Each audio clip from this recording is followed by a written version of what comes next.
Halo, selamat sore, Dokter Ninggar. Sore, sore Mbak. Hai, gimana kabarnya? Baik, Alhamdulillah baik. Alhamdulillah, semoga sehat selalu ya, Dok ya. Amin, amin. Aktivitasnya lagi ngapain Gimana? aja nih, Dok, belakangan ini? Kalau saya ya seperti biasa ya, praktek, merawat pasien, seperti itu sih, tetap aja. Oh, masih aktivitas kayak biasa lah ya. Ya, Ya, kalau gitu harus tetap jaga kesehatan karena masih beraktivitas seperti biasa. Oke, hari ini kita bakal ngebahas tentang hipertensi nih, Dok. Tapi sebelum mulai oke. untuk bahasannya, boleh dong dokter untuk memperkenalkan diri dulu supaya audiens kita tahu nih kita mau berbincang sama siapa. Oke, selamat sore semua. Saya Dokter Ninggar ya. Saya spesialis penyakit dalam di Surabaya. Saya praktek di Rumah Sakit Adi Husada dan Rumah Sakit Husada Utama di Surabaya. Oh, iya. Oke, kita langsung lanjut aja ya dok ya, biar kita bisa Oke, ngebahas di dalam terkait hipertensi.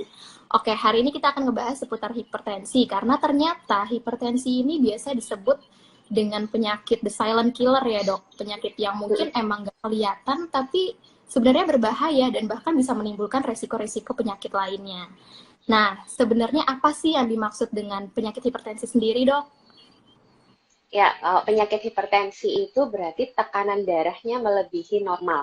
Ya, secara definisi tekanan tekanan darah kita itu normalnya sekitar 100 sampai 120 per 80 ya.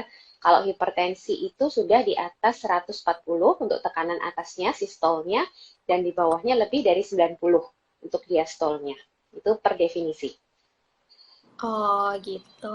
Terus sebenarnya gejala-gejala hipertensi itu apa aja sih dok? Nah, hipertensi ini hampir 90% nggak bergejala. Jadi biasanya kita temukan itu pada saat screening rutin ya. Misalnya teman-teman pada ke rumah sakit kan selalu awal mau periksa apapun selalu ditensi. Itu memang Iya. salah satu upaya untuk screening ya. Jadi screeningnya tuh mudah dengan pemeriksaan tensi, pemeriksaan tekanan darah atau medical check up baru nanti ketahuan. Kadang karena hampir sekitar 90% pasien itu tidak bergejala. Biasanya yang sudah bergejala datang itu ke dokter atau ke rumah sakit itu sudah dengan komplikasi. Jadi kalau yang masih murni jarang sekali dia bergejala. Oh gitu. Oh jadi ini sebabnya ya dok ya kenapa hipertensi itu bisa disebut the silent killer karena emang gejalanya nggak terlalu kelihatan. Betul.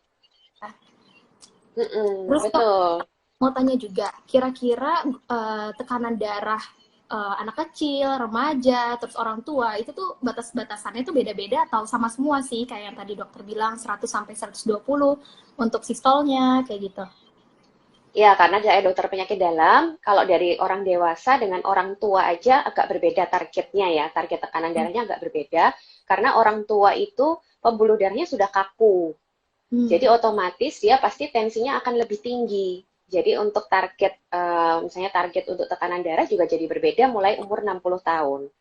Kalau untuk anak-anak juga berbeda, tapi kalau anak-anak itu lebih rumit lagi. Jadi per rentang usia dia ada batas normal tekanan darah sendiri. Oh gitu. Jadi beda-beda Hmm, memang ya dok ya. Jadi betul, nggak bisa kita beda-beda. pakai golongan ini untuk uh, tekanan darah ini nggak bisa kayak gitu ya. Jadi memang sesuai usia ya. Ya, iya, betul. Oke deh. Terus dok, untuk hipertensi sendiri ini sebenarnya masuk ke penyakit yang berbahaya atau enggak sih dok? Ah, jelas ya, hipertensi ini karena tadi disebut silent killer, dia banyak menyebabkan kerusakan organ, kerusakan jaringan yang tidak ketahuan. Itu bahayanya. Ya, jadi hipertensi itu bisa menyebabkan kerusakan-kerusakan organ-organ tubuh kita kalau kita biarkan. Jadi kalau nggak ketahuan, lama tensinya tinggi itu bisa merusak organ-organ penting seperti otak, contohnya terjadi stroke. Terus Hmm. jantung, contohnya terjadi serangan jantung. Atau jantungnya membesar terus jatuh ke gagal jantung. Juga bisa dia menyerang mata, tiba-tiba buta karena ada pecahnya pembuluh darah di mata. Itu juga bisa.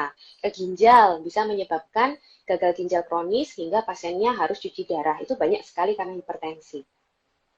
Oh iya, ternyata banyak juga ya penyakit-penyakit yang disebabkan dari hipertensi ini sendiri. betul. Oh, nih ada yang nanya nih dok nih. Buat teman-teman yang mau nanya silakan ya, langsung ditulis aja di kolom komennya. Ini ada yang nanya dari Trivania. Dok, penyebab anak bisa terkena hipertensi karena apa dok? Ya, saya bukan dokter anak ya, tapi ini secara logika aja. Jadi, hipertensi itu memang ada dua ya. Ada hipertensi yang namanya hipertensi esensial. Hipertensi esensial itu artinya penyebabnya tidak jelas kenapa. Bisa karena Hmm. genetik, bisa karena memang jadi tidak bisa diketahui pasti penyakit yang menyebabkan apa. Yang kedua adalah hipertensi sekunder. Nah, hipertensi sekunder ini adalah hipertensi yang disebabkan oleh penyakit tertentu. Misalnya penyakit hormon. Kalau kita pernah dengar penyakit tiroid, kelenjar gondok, seperti itu, terus penyakit-penyakit hormon yang lain, itu bisa menyebabkan hipertensi yang namanya hipertensi sekunder. Nah, anak-anak ini seharusnya kalau misalnya pembuluh darahnya masih bagus, itu jarang sekali mengalami hipertensi kalau yang secara seperti orang dewasa, tapi bisa terjadi hipertensi yang dari penyakit lain yang tadi itu. Misalnya dia ada kelainan hormon dari kecil atau dia ada kelainan genetik dari kecil, itu bisa terjadi. Jadi kalau pada anak-anak itu biasanya harus dicari penyebab khususnya. Jadi biasanya ada penyakit lain, beda sama orang dewasa. Kalau orang dewasa itu 90% dia hipertensi esensial, jadi tidak jelas kenapa. Mungkin umur berapa tiba-tiba dia terdeteksi hipertensi, tapi dia nggak punya penyakit lain.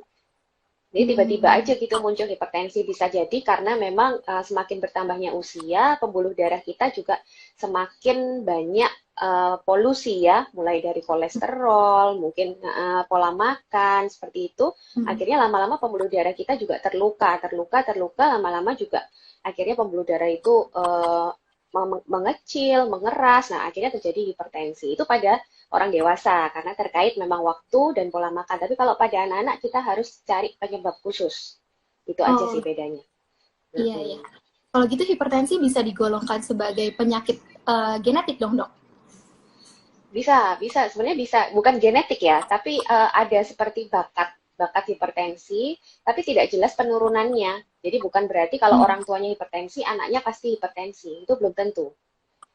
Tapi Oh kalau iya. misalnya terjadi suatu penyakit tertentu, yang penyakit itu adalah mutasi genetik, itu tidak bisa Hmm. dikatakan turunan. Tapi terjadi aja pada anak itu misalnya, itu bisa. Atau pada orang dewasa juga bisa seperti itu, tapi jarang. Iya iya iya iya. Hmm. Oke deh. Lanjut nih dok, ada yang nanya lagi nih Ya, dari Bro apa sih? Kenapa hipertensi identik dengan marah-marah ya dok? Apakah ada hubungannya? Wah, soalnya kan yang kita kenal emang gitu ya dok. Kalau misalnya orang yang sering marah-marah itu, wah jangan-jangan hipertensi nih, kayak gitu. Itu alasannya kenapa ya dok? ya gini-gini. Ini sebenarnya kalau orang marah-marah terus habis itu dia sakit hipertensi sebenarnya enggak. Tapi marah-marah itu adalah respon fisiologis kita. Jadi respon tubuh kita itu pasti akan tensinya naik gitu loh. Karena marah-marah itu terkait dengan sistem simpatis kita namanya. Nah, sistem simpatis kita, saraf simpatis kita itu langsung berhubungan dengan pembuluh darah. Jadi kalau Hmm. saraf simpatis kita aktif, kita sedang emosi, kita sedang marah, itu saraf simpatisnya aktif. Ya, simpatis yang aktif ini akan menyebabkan pembuluh darah itu mengecil. Akhirnya kalau pembuluh darah mengecil, itu seperti pipa. Jadi semakin Hmm. mengecil dengan aliran yang tetap, akhirnya tekanannya jadi tinggi. Nah, dia bisa, Oh, ya, dia tekanan darahnya orang itu bisa naik pada saat dia marah-marah itu. Tapi bukan berarti terus dia nantinya seterusnya akan menderita hipertensi. Enggak juga. Cuman oh, hati-hati pada orang yang sudah punya hipertensi, terus marah, itu bisa memicu kenaikan tensi yang sangat pesat ya. Misalnya dia awalnya tensinya memang sudah tinggi. Terus dia marah, dia emosi, banyak akhirnya kan terus tiba-tiba kena serangan jantung, tiba-tiba stroke. Nah, itu karena tensinya dia yang sudah tinggi dipicu dengan marah semakin tinggi, pada saat itu tensinya sangat tinggi bisa menyebabkan komplikasi-komplikasi yang itu tadi. Tapi sebenarnya tidak ada hubungan secara langsung ya. Jadi orang yang memang hobinya misalnya memang Anda sering lihat orang ini suka marah-marah, belum tentu dia hipertensi. Tapi pada saat dia marah, tensinya pasti naik gitu. oh, iya. Udah cukup menjawab ya, Mm-mm. apa-apa sih ya. Ya, Jadi semua orang yang marah-marah itu hipertensi gitu ya. Tapi kalau misalnya mm-mm. memang dia udah hipertensi dan malah marah-marah, yang ada malah memperburuk keadaan gitu ya dok Ya, ya. betul, betul. Hati-hati. Nah, kalau misalnya nih dok, kita udah terlanjur hipertensi, udah harus minum obat atau gimana-gimana. Nah, supaya nggak Mm-mm. memperparah keadaan tuh gimana sih dok? dengan cara lain selain minum obat ya, Dok? Ya, sebenarnya penanganan hipertensi itu tidak cuma obat ya, apalagi yang tensi masih. Jadi hipertensi itu dibagi beberapa stage ya. Yang pertama stage prehipertensi. Prehipertensi itu di atas 120 tapi masih di bawah 140. Kita sebutnya sudah pre, karena itu hati-hati dia akan progresif ke hipertensi. Yang hipertensi derajat 1, stage 1 itu tensi antara 140 sampai 160. Nah, di atas itu dia stage 2. Nah, kalau masih stage 1 antara 140 sampai 160 ini sebenarnya masih bisa kita coba dengan perubahan gaya hidup. Misalnya perubahan dietnya, terus misalnya meningkatkan aktivitas fisik olahraganya, dan menurunkan berat badan pada orang-orang yang memang gemuk. Itu bisa. Jadi kita biasanya memang kita sarankan itu dulu, biasanya pada yang tensinya masih stage 1, masih ringan, kita coba itu dulu dalam 3 bulan. Kalau memang dalam 3 bulan dia tidak bisa membaik dengan hanya mengubah gaya hidup, baru mungkin kita intervensi dengan obat-obatan. Kecuali kalau pada saat kita ketemu pasien pertama kali, tensi sudah stage 2 ke atas. Itu sudah disarankan langsung diintervensi dengan obat. Karena kalau di atas 160, itu anggapannya sudah bisa mulai merusak organ-organ itu tadi. Oh gitu. Selagi stage-nya masih di prehipertensi, kalau gitu bisa ya dengan merubah pola hidup, kayak gitu-gitu ya. Jangan langsung bisa. obat gitu ya. Soalnya kan kebanyakan orang yang kalau udah dapat statement kita kena hipertensi langsung minum obat gitu. Sementara kan ginjal kita terus bekerja kan ya, Dok ya.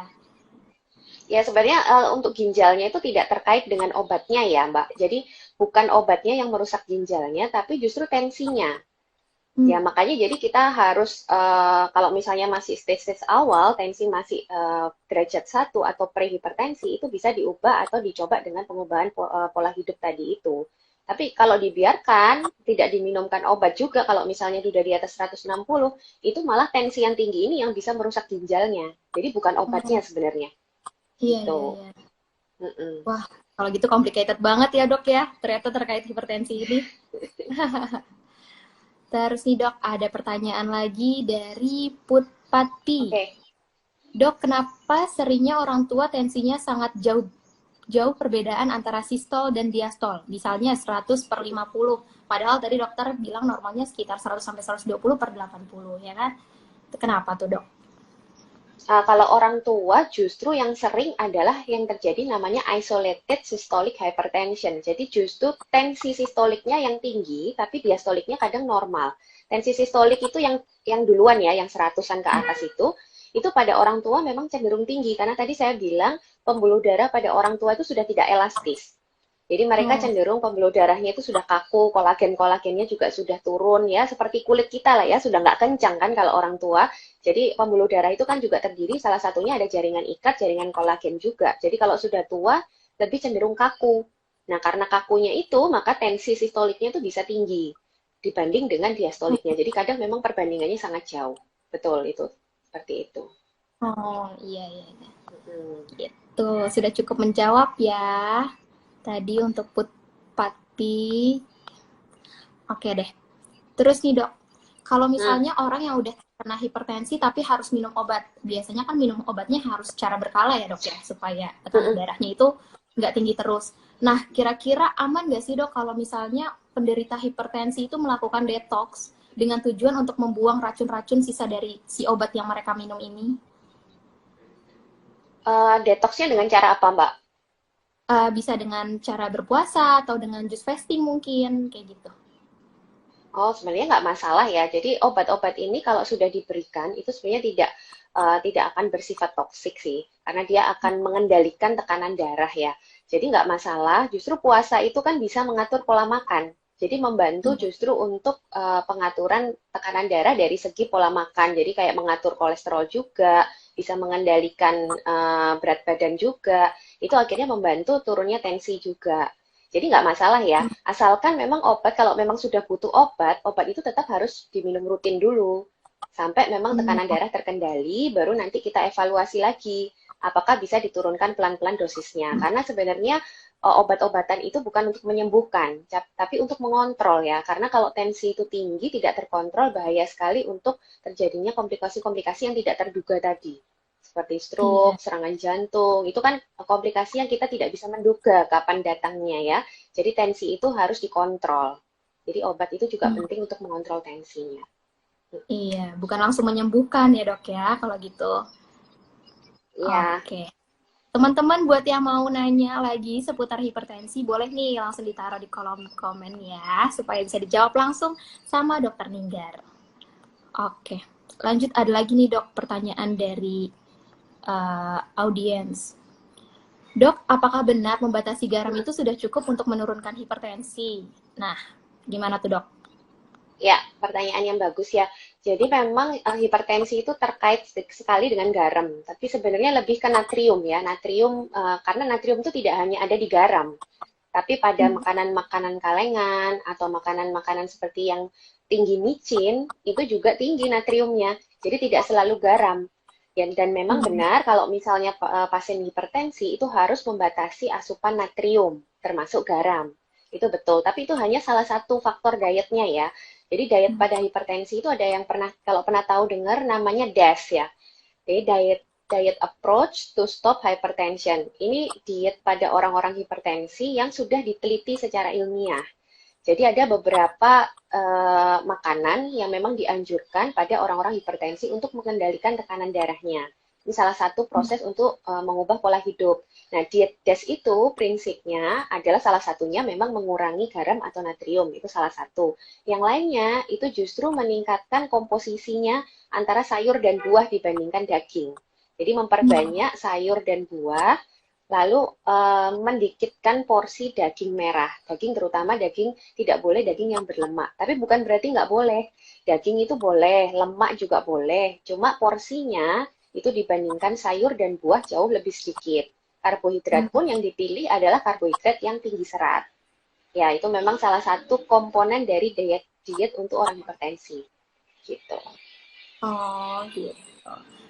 Terus dok, kalau misalnya nih buat orang-orang yang mungkin kena hipertensi, mungkin membatasi garam itu kan nggak semudah yang kita kira ya dok ya.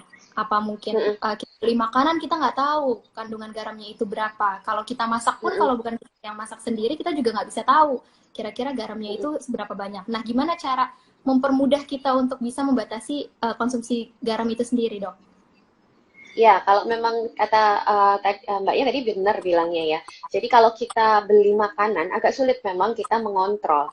Tapi kalau kita masak sendiri itu bisa diperkirakan sekitar 1 sendok teh garam itu cukup. Jangan ditambah untuk pasien-pasien hipertensi ya. Karena itu sudah diperkirakan kurang dari 2 gram kandungan natriumnya. Karena itu targetnya. Jadi kurang dari 2 gram untuk natriumnya, untuk garamnya kurang dari 6 gram. Dan itu sudah diperkirakan Oh. sekitar 1 sendok teh. Jadi kalau masak untuk orang hipertensi, amannya segitu.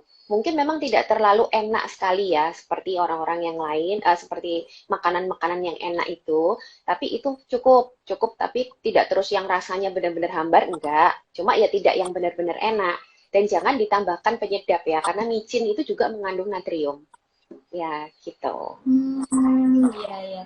Ya, jadi kalau untuk penderita-penderita hipertensi, bolehlah ditahan-tahan dulu untuk makan makanan di luar. Lebih baik bikin sendiri supaya kita tahu garamnya seberapa banyak ya dok ya.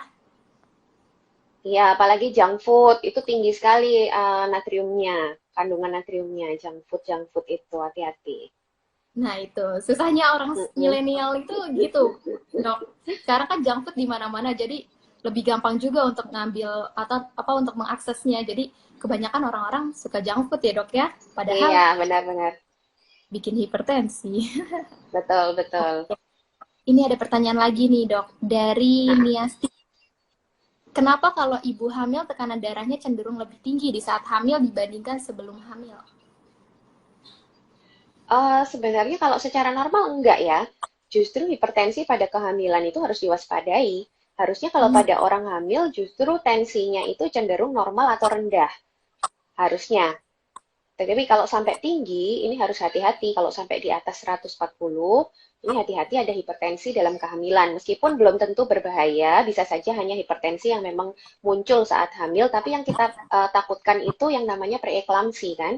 Jadi kalau Hmm. preeklamsi, hipertensi pada kehamilan yang muncul di atas 20 minggu kehamilan, itu yang harus hati-hati. Jadi seharusnya kalau pada ibu hamil, justru tekanan darahnya nggak boleh tinggi.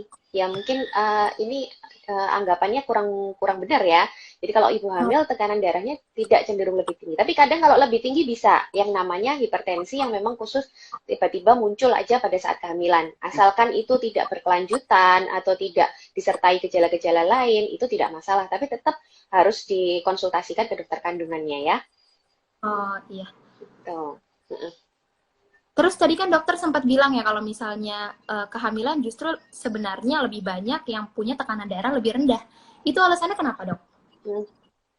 Ya, karena pada orang hamil itu kan ada apa ya, terjadi pengenceran ya darahnya. Karena kalau kita hamil itu cairan tubuh itu jadi meningkat dua sampai tiga kali lipat karena kita kan butuh aliran darah untuk ke janin. Jadi akhirnya bisa terjadi anemia juga karena Hmm. jadi terjadi anemia karena pengenceran dari darah itu. Sebenarnya nggak bukan darah rendah tapi ya cenderung biasanya normal. Harusnya ya normal-normal aja. Tapi kalau sampai naik itu yang harus hati-hati. Oh, Tuh. Mm-mm. iya. Oke deh. Lanjut nih. Wah, yang nanya ternyata banyak banget, Dok. Kayaknya memang penyakit hipertensi itu benar-benar bikin orang interest ya gitu. Karena mungkin Penyakit sejuta sering banget. umat memang. Iya, benar. Dan hipertensi Iya, gak semua cuma orang. menyerang orang yang udah tua ya.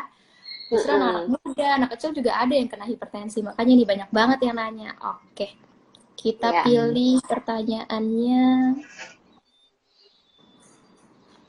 Ini dia. Ada pertanyaan dari Trivania lagi. Jika terkena Mm-mm. hipertensi membuat pandangan menjadi buram, benar nggak ya, Dok? Bisa, bisa. Jadi pada hipertensi kronis itu salah satu komplikasi adalah kerusakan atau pecahnya pembuluh darah di mata.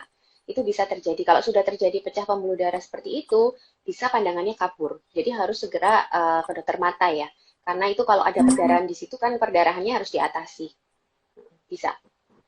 Oh gitu. Jadi memang harus Mm-mm. diwaspadai ya justru kalau misalnya ada gejala-gejala yang muncul kayak gitu. Ya, ya, itu karena salah satu komplikasi dari hipertensi memang. Gitu. Oke, Mm-mm. Trivania kalau misalnya udah mulai buram-buram nih dan kamu punya eh, penyakit hipertensi lebih baik diwaspadai dari sekarang daripada nanti kenapa-kenapa. Ya, Oke, ada betul. ini dari Yuyun Sumarni 2020. Benar nggak ya dok, konsumsi kopi susu kekinian dan suka makan daging dilarang untuk orang hipertensi? Nah, gerai kopi udah di mana-mana nih dok. Jadi gampang, tinggal order, tiba-tiba Ya, datang. Gimana dok? ya. Kopi ya. Jadi sebenarnya fokusnya ke kafein ya. Jadi kalau dari penelitian, itu kafein memang bisa menaikkan tekanan darah tapi dalam jangka pendek sebenarnya.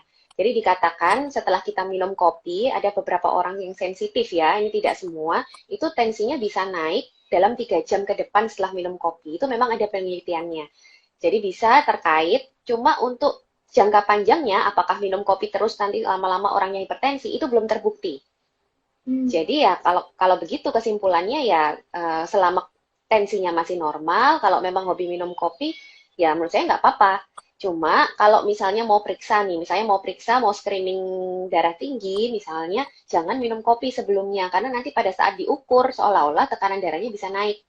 Karena dia bisa mempengaruhi tekanan darah sampai paling nggak 3 jam ke depan, gitu. Tapi hubungan secara jangka panjangnya itu belum terbukti. Apakah kopi itu dapat membuat atau menyebabkan pasti orang hipertensi itu belum ada bukti.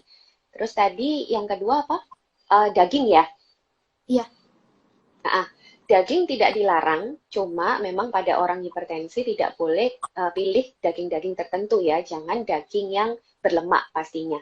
Terus porsinya itu juga cukup kalau nggak salah 1 sampai 2 porsi per hari, 1 sampai 2 porsi per minggu apa per hari ya. Saya lupa. Itu ada di diet dish itu. Dan satu porsi itu hanya 85 gram. Oh gitu. Ya, jadi Jadi boleh. Jadi bukan berarti nggak boleh sama sekali. Boleh-boleh iya, aja. Mm-mm. bukannya nggak Maksimal ya boleh, tapi sekitar. memang boleh, Mm-mm. tapi ada batasannya gitu ya dok ya. Betul. Jadi kalau nggak salah itu 85 gram, maksimal sehari itu 2 kali 85, berarti maksimal 170 gram per hari, dan dagingnya itu tidak boleh yang berlemak. Gitu. Hmm, lebih baik yang tidak berlemak ya, supaya Ya, untuk betul. mengurangi resiko hipertensi. Oke, kita ngebahas mitos atau fakta dulu deh ya dok ya.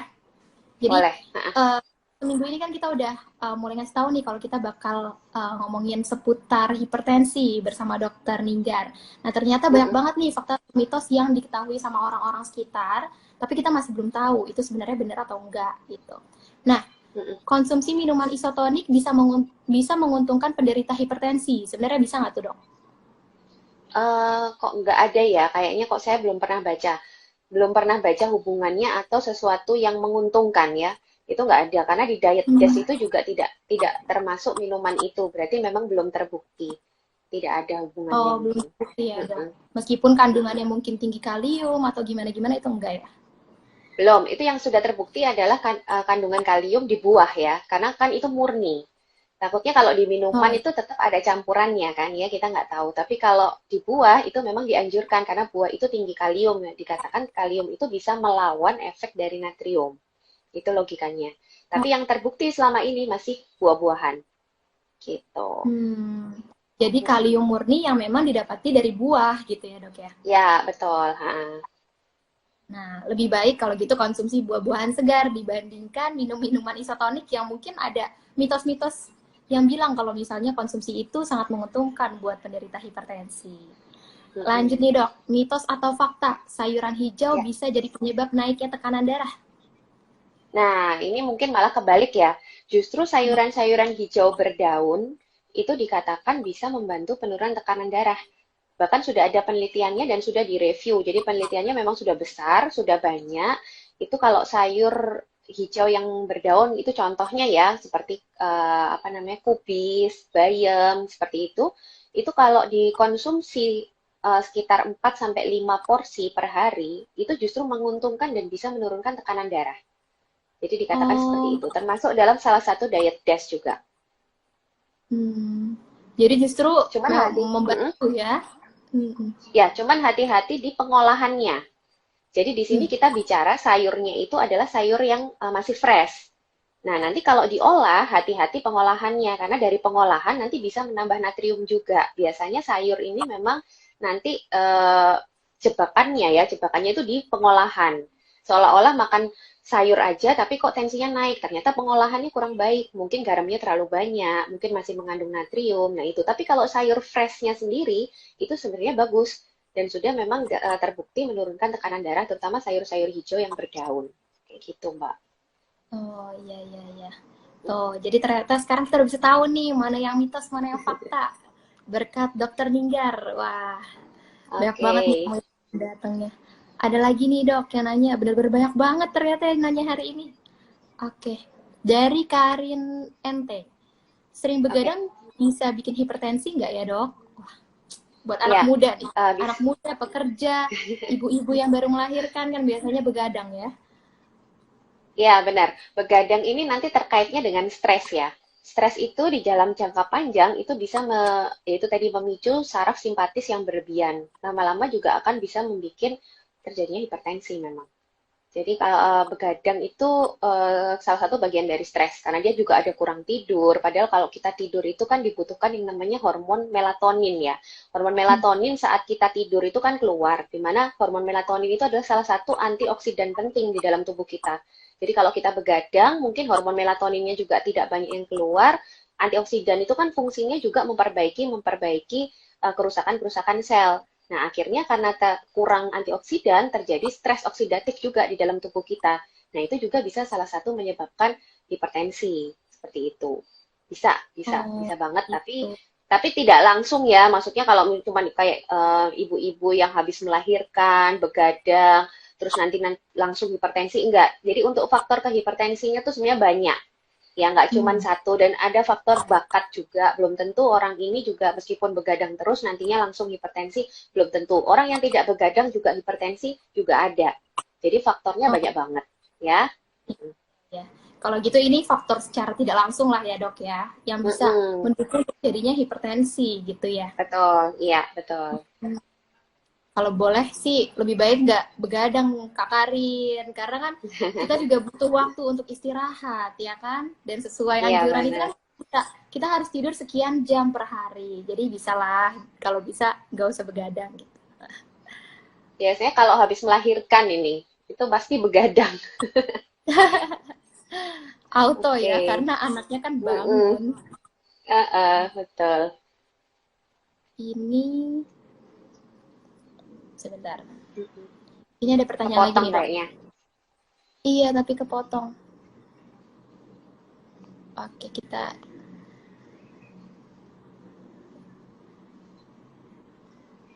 sebentar. Ini juga Kita lanjut. kepotong. Iya, kita lanjut ke pertanyaan Yuyun Sumarni dulu deh. Kalau Oke. detox dengan jus buah sayur bagus nggak, Dok, buat hipertensi? Bagus, ya. Jadi sayur dan buah itu memang sudah terbukti baik untuk hipertensi. Jadi selain untuk hipertensi, dia juga baik untuk menurunkan berat badan. Dia baik juga untuk mencegah diabetes. Baik juga untuk mengurangi atau mencegah kolesterol juga. Jadi sayur dan buah memang sudah terbukti bagus. Boleh. Jus dalam bentuk jus boleh, tapi jusnya jangan dikasih gula ya, jadi, karena kita juga untuk terapi hipertensi juga harus membatasi yang manis-manis.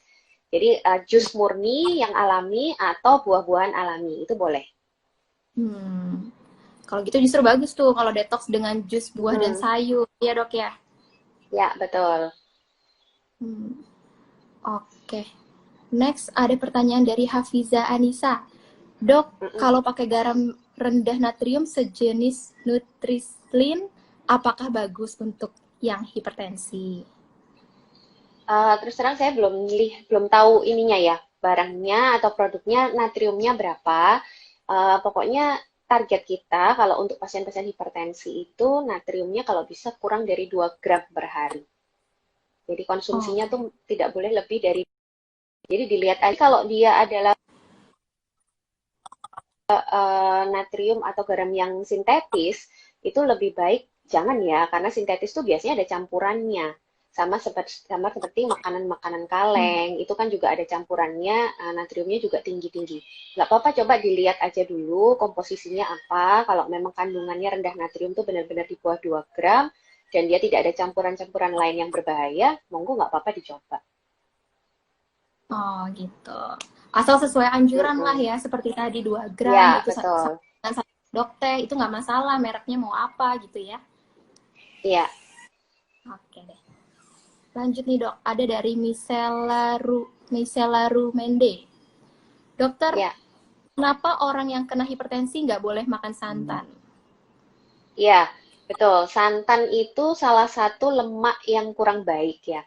Jadi untuk kita hipertensi itu boleh makan lemak. Lemak itu bukan nggak boleh, karena lemak itu juga penting untuk penyerapan vitamin-vitamin tertentu, seperti vitamin A, D, E, K, itu semua butuh lemak untuk bisa kita serap ya. Tapi lemak itu kan juga ada lemak baik dan lemak jahat, bahasa awamnya kan seperti itu.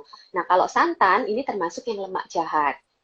Ya, termasuk kelapa, kelapa yang diolah itu juga lemak jahat. Jadi memang bisa mempengaruhi, akhirnya bisa mempengaruhi terjadinya hipertensi. Karena lemak itu nanti hubungannya dengan kolesterol.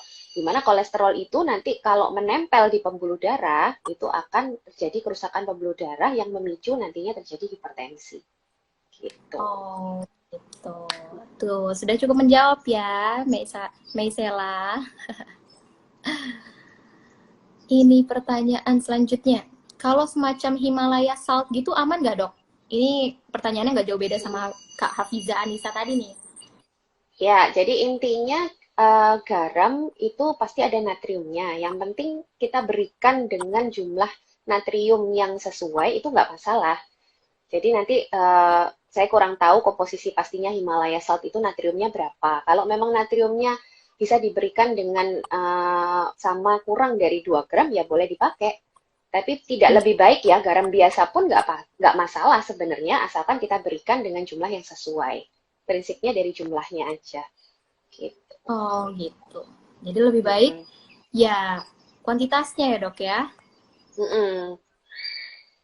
Oke deh. Hmm. Ada lagi nih pertanyaan baru dari Primita. Dokter, Ya. pemberian dosis untuk kaptropil bagaimana dok?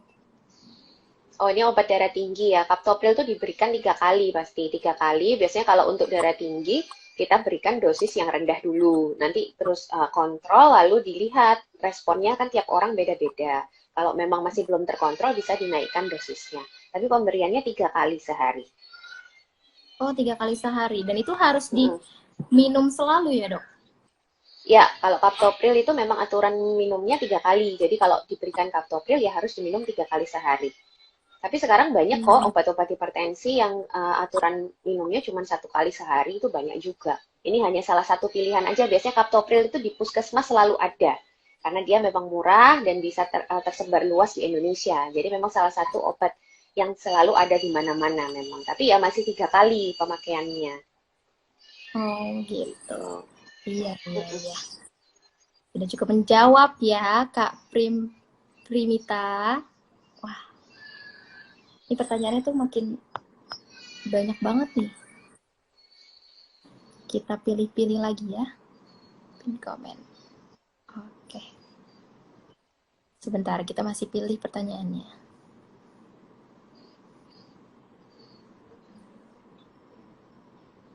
Nah, ini ada baru lagi nih, Dok. Kapan Oke. baru bisa dikatakan seorang terdeteksi hipertensi, Dok? Ya, bagus juga ya. Pertanyaannya kita belum bahas juga. Jadi kalau hipertensi, itu tensi tidak boleh dilakukan hanya sekali, lalu langsung diputuskan orang itu hipertensi. Itu tidak boleh, kecuali memang tensinya tinggi sekali ya, ekstrim sekali, misalnya di atas 180. Tapi kalau masih di bawah-bawah, di antara 140, 150, itu harusnya kita pastikan diagnosanya itu ada beberapa cara. Jadi kita tegakkan diagnosis hipertensi itu minimal kalau sudah diukur di 2 sampai 3 tempat kesehatan yang berbeda. Jadi misalnya saya ditensi di rumah sakit A ternyata 150. Lalu saya ditensi lagi di klinik A ternyata sama 150. Terus ditensi lagi di tempat lain, di vaskes lain, fasilitas kesehatan lain ternyata sama 150. Nah, ini baru yang kemungkinan memang hipertensi karena sudah ditensi di 3 tempat dan hasilnya sama. Itu yang pertama. Yang kedua, kalau memang ragu, bisa dilakukan pengukuran tensi di rumah dulu. Karena kan kadang-kadang kalau dilakukan tensi di rumah sakit, itu ada yang namanya hipertensi, namanya white coat hypertension. Jadi white coat hypertension itu tensi naik pada saat melihat orang-orang yang berjas putih, seperti dokter, perawat, itu langsung tensinya naik. Ada itu istilahnya, namanya white coat hypertension. Jadi orang itu hanya hipertensi di rumah sakit, tapi pas di rumah ternyata tensinya normal. Itu ada, dan itu bukan hipertensi yang sebenarnya. Jadi memang harus dievaluasi di beberapa kali dan di rumah juga harus dievaluasi. Kalau memang stabil pada kondisi pagi hari, bangun tidur dia belum beraktivitas, tensinya sudah tinggi, ini hati-hati, siapa tahu memang dia hipertensi. Tapi idealnya memang melakukan pemeriksaan tensi itu seharian. Jadi memang seharian dilihat rata-ratanya. Kalau rata-ratanya masih normal, hanya di rumah sakit saja dia tensinya tinggi, mungkin tadi dia menderita white coat hypertension itu. Karena ketakutan, akhirnya terus dia hipertensi. Itu bukan hipertensi murni, jadi nggak masalah. Gitu. Iya, iya. Jadi ada ya, Dok ya, sebutan untuk orang-orang yang Ada, melihat dokter tuh malah ketakutan akhirnya hipertensi benar. gara-gara itu gitu ya. Iya, betul. Ada itu namanya white coat hypertension. Betul. Oke. Buat teman-teman yang udah nanya di kolom pertanyaan, sayang sekali nih nggak bisa kebaca di sini karena cukup panjang ya pertanyaannya. Kalian bisa langsung tulis di komennya aja nih, di kolom komen. Kita masih tunggu pertanyaannya. Oke, ini ada pertanyaan lagi nih, Dok. Dari Oke. Lila Leonita. Dok, saya sering konsumsi garam, tapi tekanan darah cenderung rendah. Padahal dibilang bahwa garam berpengaruh terhadap hipertensi ya. Nah, itu gimana tuh, Dok? Iya, ya tadi yang saya bilang ya. Jadi eh, pemberian. Jadi kalau kita makan garam terus, belum tentu kita juga akan menderita hipertensi. Karena menderita hipertensi itu tidak hanya satu faktor. Yang tadi saya bilang kan, banyak sekali faktornya. Karena tensi kita itu sendiri dipengaruhi oleh dua. Jadi dipengaruhi oleh jantung kita dan dipengaruhi oleh pembuluh darahnya. Sedangkan natrium ini lebih bekerjanya itu pada pembuluh darah. Jadi dia lebih tujuannya itu mengecilkan pembuluh darah. Jadi kalau misalnya dia makan garam terus tapi ternyata tensinya masih normal atau cenderung rendah, ya bisa saja. Mungkin dia memang tidak bakat menderita hipertensi. Jadi banyak ya faktornya. Tapi kalau untuk orang ini jangan, saran saya ya jangan makan garam terlalu banyak ya. Itu kan juga bisa nantinya dia bisa hipertensi, kita juga nggak tahu kan. Jadi lebih baik ya jangan terlalu banyak. Tetap harus dikendalikan dan harus dibatasi sesuai dengan kebutuhan dan sesuai dengan kadar normal aja. Kalau menurut saya sih gitu. Iya. Jangan karena Gitu sih. tekanan darahnya rendah, jadi makan garamnya malah dibanyakin supaya naik ya dok ya. Ya, jangan-jangan karena tekanan darah rendah itu asalkan tidak ada gejala, tidak pingsan, tidak pusing, tidak apa, itu nggak apa-apa. Ya mungkin memang orang itu baseline-nya seperti itu. Mungkin kurang gerak, kurang olahraga, itu juga bisa tensinya rendah. Kalau memang mau menaikkan, Hmm. coba dengan olahraga, seperti itu. Jadi tidak selalu dengan garam, karena lebih beresiko ya. Iya, iya, iya, iya. Oke deh. Ini ada pertanyaan lagi nih dok, dari Mm-mm. Niasti. Ciri-ciri fisik kalau kita sudah terkena hipertensi ada nggak dok? Ciri fisik kayaknya yang khas nggak ada ya. Itu tadi ya, dia silent killer, dia jarang sekali menimbulkan keluhan. Bahkan ada orang yang tensi 200 pun dia nggak pusing.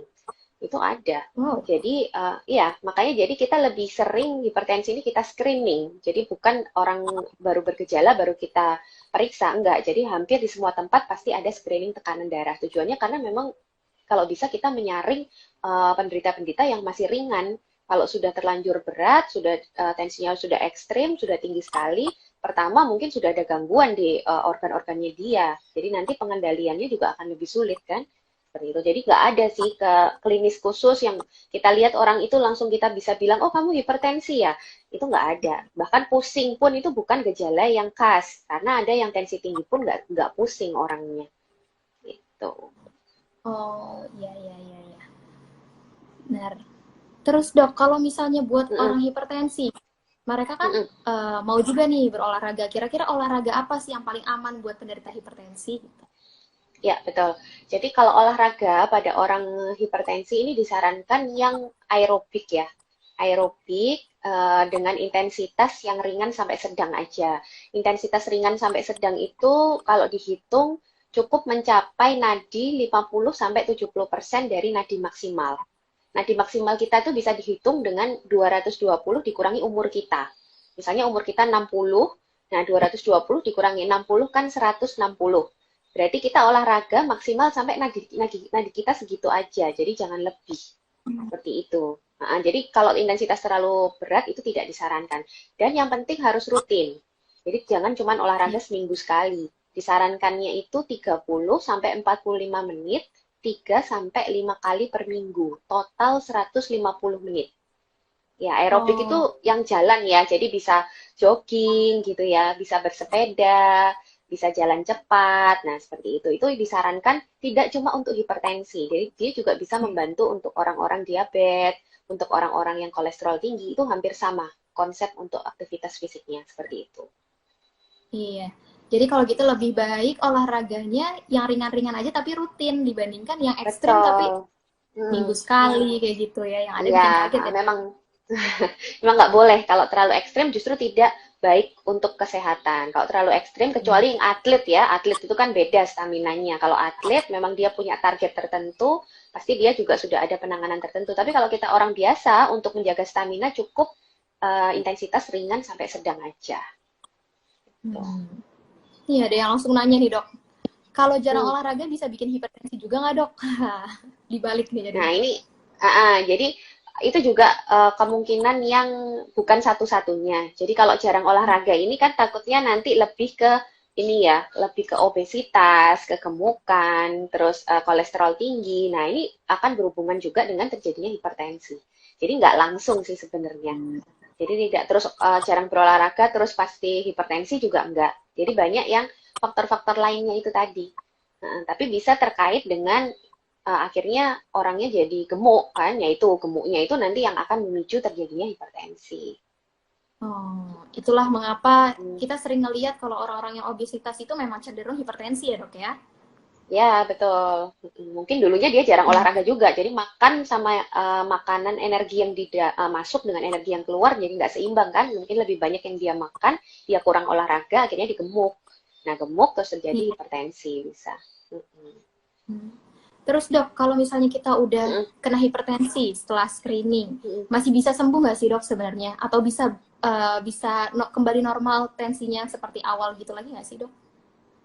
Ya, ini tergantung ya, karena screening itu kan kita kadang nggak tahu tuh sudah berlangsung berapa lama ya. Jadi screening itu kan kita diperiksa tidak sengaja kan gitu.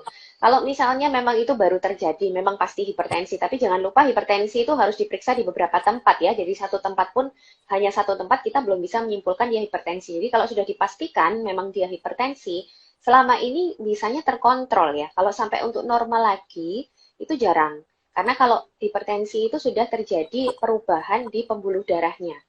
Jadi pembuluh darahnya itu sudah lebih kaku, lebih mengecil. Nah, itu agak sulit untuk mengembalikan kondisi itu. Tapi paling nggak bisa terkontrol. Dan terkontrolnya itu bisa turun pelan-pelan ya. Misalnya awalnya dia dikendalikan 2 obat. Nanti kalau sudah terkendali bisa turun 1 obat. Nanti kalau sudah terkendali lagi bisa turun hanya dengan perubahan pola hidup aja. Tanpa obat. Itu bisa. Tapi bukan berarti sembuh. Dia tetap harus mengontrol. Misalnya pola hidupnya, pola makannya, berat badannya juga tetap harus dikontrol. Seperti itu.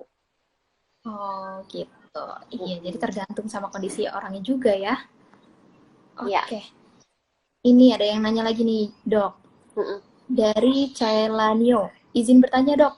Ibu saya tidak ada riwayat hipertensi sebelumnya, tapi suatu hari sehabis makan makanan pinggiran jalan, nggak lama pusing, keringat dingin, berasa pelo. Tapi setelah ditensi 100, tekanan darahnya 140 lebih. Apa ini TIA? Iya, bisa jadi ya.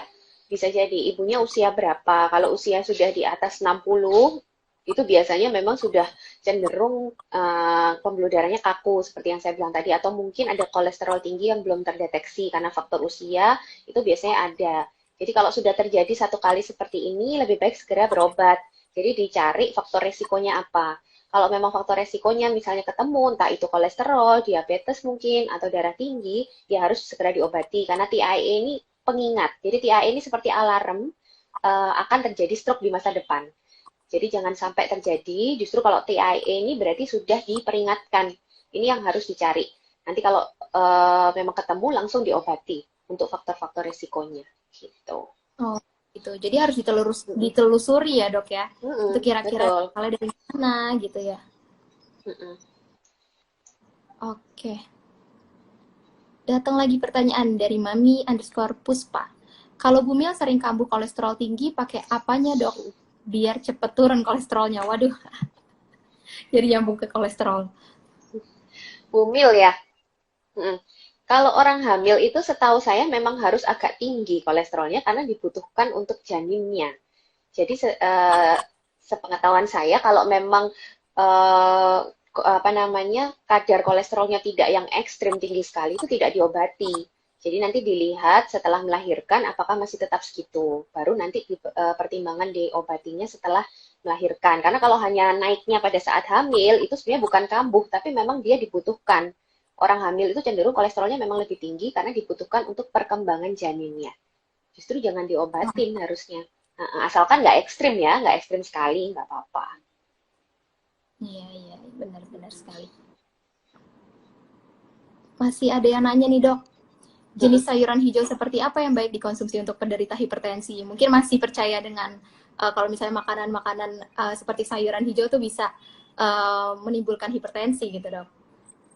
Ya, kalau yang di diet hipertension itu yang direkomendasikan adalah sayur hijau berdaun. Kalau mereka memberikan contoh itu golongan kubis, terus apa ya, cabbage itu, terus sama bayam seperti itu. Itu bisa boleh. Tapi sebenarnya kalau sayur-sayur tidak ini tadi ya, asalkan pengolahannya benar. Jadi sayur itu mungkin bisa menyebabkan hipertensi kalau pengolahannya yang salah. Tapi sebenarnya kalau sayur itu fresh, itu tidak akan menyebabkan naiknya tekanan darah karena dia justru tinggi kalium juga.